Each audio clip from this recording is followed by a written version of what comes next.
ಏನು ನಾನು ಸ್ಪರ್ಧೆ ಮಾಡಿದ್ರೆ ಮಂಡ್ಯದಿಂದ ಮಾತ್ರ ಅಂತ ಸುಮಲತಾ ಹೇಳಿದ್ರು. ಆದ್ರೆ ಇವತ್ತು ರಾಧಾಮೋಹನ್ ದಾಸ್ ಒಂದು ವಿಚಾರವನ್ನ ಕ್ಲಾರಿಫೈ ಮಾಡಿದ್ರು. ಅದು 3 ಕ್ಷೇತ್ರಗಳನ್ನ ನಾವು ಜೆಡಿಎಸ್ಗೆ ಬಿಟ್ಕೊಟ್ಟಿದ್ದೀವಿ ಅಂತ. ಹಾಗಾಗಿ ಮಂಡ್ಯಗೆ ಹೋಗಿ ನಾನು ಕಾರ್ಯಕರ್ತರ ಸಭೆಯನ್ನ ಮಾಡ್ತೀನಿ.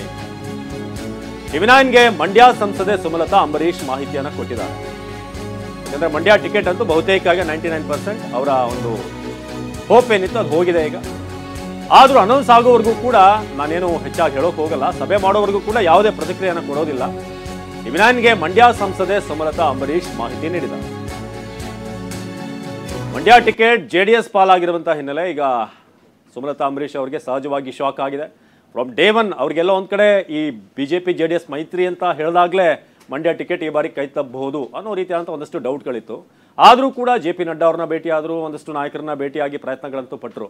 ಆದರೆ ಫೈನಲಿ ಆಲ್ರೆಡಿ ಜೆಡಿಎಸ್ಗೆ ಆ 3 ಕ್ಷೇತ್ರಗಳನ್ನು ಈಗ ಓಕೆ ಅನ್ನೋ ರೀತಿಯಾಗಿದೆ. ಕೋಲಾರ, ಹಾಸನ, ಮಂಡ್ಯ.